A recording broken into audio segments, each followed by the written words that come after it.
Welcome back, everyone, to our interview booth here at the 2024 Arizona Tennis Classic. Joining me now is another player who has qualified for the main draw here this season. Of course, you all know him as a guy currently at his career high, number 124 in the ATP rankings. Welcome back onto our show, Emilio Nava. Emilio, thank you for taking the time to chat with me. First and foremost, let's just start with today's match. Know that first set got a little tight at the end, but what was working well for you? How's it feel to qualify for another main draw? Yeah, I mean, first of all, thanks for having me here.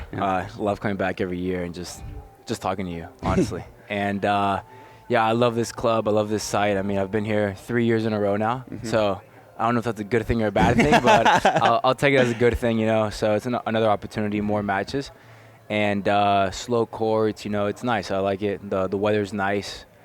Beautiful golf course here. The people are cool. So I mean, just it's a happy week and just try to make the most of it. Yeah, of course, right in between Indian Wells and Miami. Yeah. And I know right now, rankings wise, it's a little bit of a vomit zone, right? It's like, do I go play challengers? Do I go play 250s? But I'm curious for you, looking at a draw like this, where a guy like yourself, a guy like a Christian Garin, top 100, he just qualified for this 175 main draw. What do you think about a stacked draw like this? What do you think about, again, about more broadly this event? No, definitely. I mean, it's motivating, you know. It's like, wow, if Garin is here, you know, qualifying, you know, putting his head down and just qualifying, getting work done, you know, why can't I do it, or why can't I be motivated to do it if it's qualified, you know? And every match is the same, you know, so just compete no matter the circumstance and just make adjustments. Yeah, it does feel like something has really clicked for you these last 6, 7, 8 months, and obviously you continue to ascend up the rankings, but you look even more recently. I know you were down in Acapulco. You qualified down there. Obviously, you got to play Dallas, got to play Del Rey.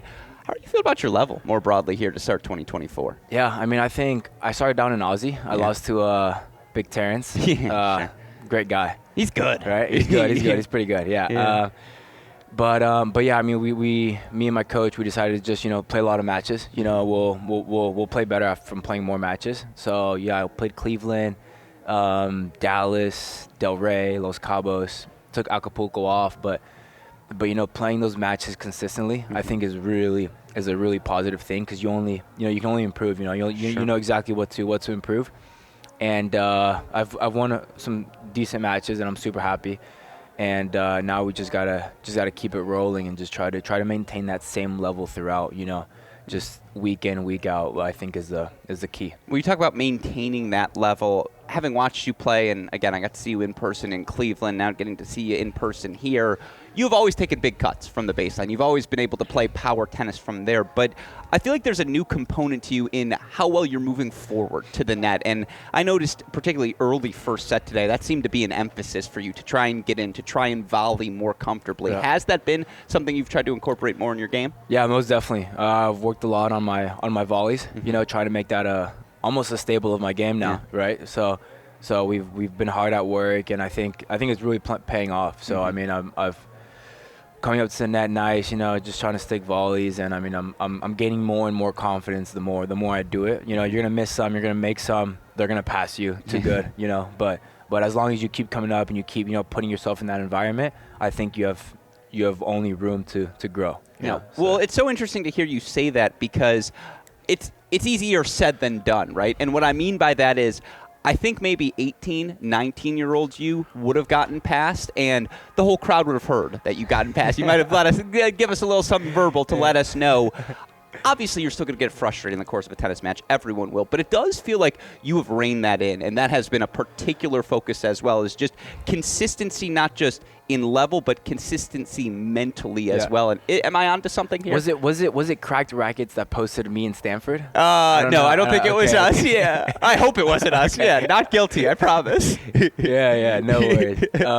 But yeah, I mean, it's hard at work still, for sure, because I'm a pretty passionate guy, I guess you could say, and it can get a bit too much sometimes. But you know, last week in Indian Wells, it maybe got a little bit too much, and I mean, I don't like acting like that. I don't like being like that. So it's about, you know, just coming out next week and just trying to, you know, get that nasty taste out of your mouth and just, you know, just trying to do better, and just, you know, they hit a nice shot, you know, walk it off, you know, get broken, whatever, you know, it's going to happen, you know, so just be fine with that. And I think I'm doing a pretty good job about it in these first two matches, and just, I'm just gonna try to keep it rolling and stay positive. Yeah, no, sincerely, I do think there's been significant improvement. Thank you. I think that consistency mentally has bled into some consistency on court as well. And again, you are a power tennis player, so to your point, errors are going to happen. Like that, they should be happening. You're not playing your game if you're not making a few errors. And yet, the thing I keep coming back to, I just feel like you're better now, match in, match out, than you were 2 years ago. Like there's a consistency.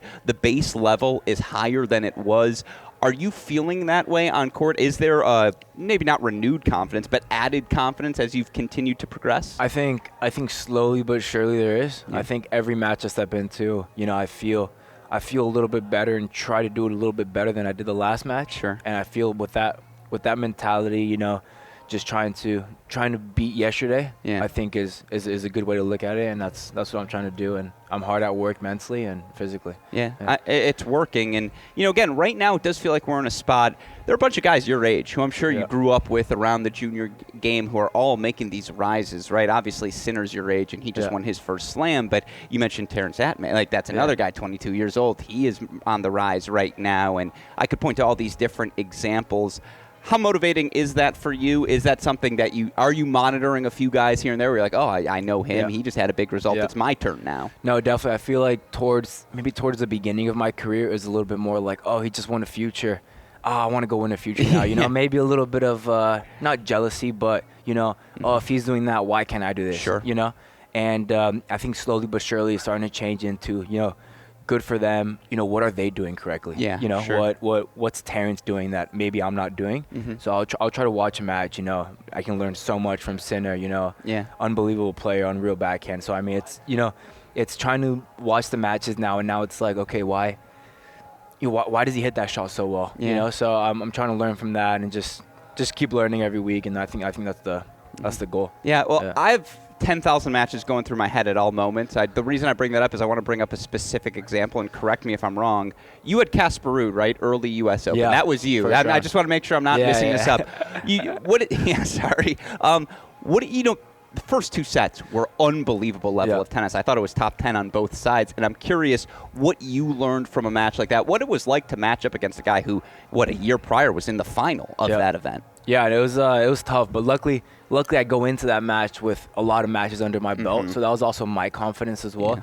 And I kind of went into the match, a lot of I'm gonna focus on my side of the net. Because the moment I look over there and I see Casper Ruud, that handsome face, you're like, I don't want to deal with that. I don't know if it's like 3-time Grand Slam finalist. I mean, unreal. So I was really trying to focus on my side of the net, and I think I did a pretty good job of that. And I was super happy with the level in that match, and I think the fourth set was unreal. If you want to go enjoy a match, you could watch that fourth set. And I'm super happy that I went through that match.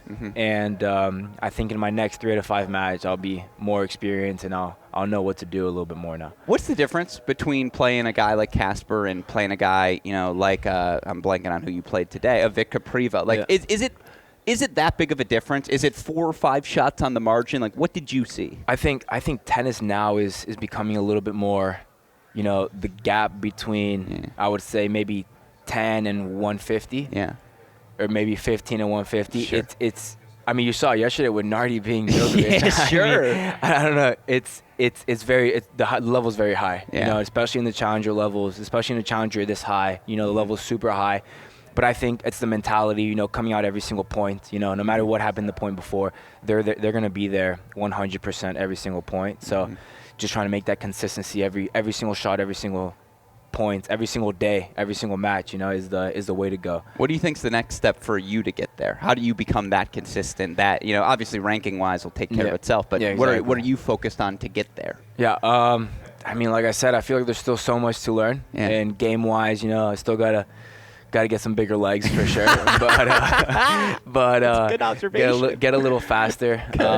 I think you're moving well for what it's worth. I feel like I'm moving great, but you can always improve, always get a little faster, a little better. So I think that's the goal, and just like I said, trying to play every single point the same. Maybe I'm a little bit up and down sometimes, but I'm learning to level it out a little bit more. And I think these 2 matches have been a great show to myself that I can do it every single point, every single shot. So. Yeah, Yeah, it's going great. Last two questions for you, because part of that consistency, we've talked about the on-court, the off-court. Part of it's just the life in tennis. Is You're going to be on the road. It's going to be like a 7th consecutive week on the road, a 7th different hotel room, and trying to find any sort of form in that, I imagine, not the easiest thing in the world.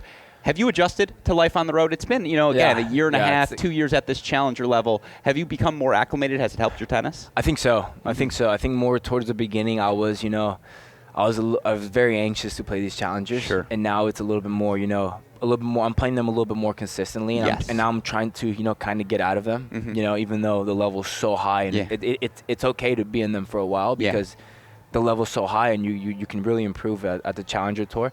So I think it's just been about, I'm going to go back to it, but just being there every single day and every single shot. But yeah, life on the road is fun. And now I'm trying to do more stuff off the court to kind of get my mind off of, tennis. Like the other day I went to go play golf with Zach, chopped him up, of course. And then, and that's basically it. So just trying to do stuff off court and just enjoying time on court. Are we going to get a Diego or Eduardo sighting here? Is that point traveling with you? I don't know. Diego's at Louisville. He loves it over there. So he's enjoying it. He's coaching the team. They love him. And Eduardo's at Carson, just living life. Yeah, so by the way, I've heard, I love you too, Eduardo, and I know you a little bit better, but I've heard such good things about Diego coaching at Louisville. Like, everyone's loving it, and that's why I was like, when are you going to steal him for yourself? Because clearly it's go time. Well, my last question for you, goals for 2024. I know you've talked about this day-by-day process, and that's something you're going to be focused on, but Top 100 is right around the corner. Is that something you can't help but look at, and what else are you trying to hope? Well, definitely. I think at the beginning of every year, you try to write down your goals and try to set them, and it's not like you're looking at them every single day and I'm like, if I win this match, I'll move eight spots. That adds a lot of pressure, but it'll come with playing matches and just improving every week. It'll come, but most definitely, top 100's in my mind and more. So just got to keep doing what I'm doing, stay positive, and just try to have fun. Yeah, well, it's always fun for us to get the chance to see you. It's always fun to get the chance to chat with you, and obviously it's been fun to watch your rise as well. So Emilio Nava, appreciate taking the time to chat. Thank you so much.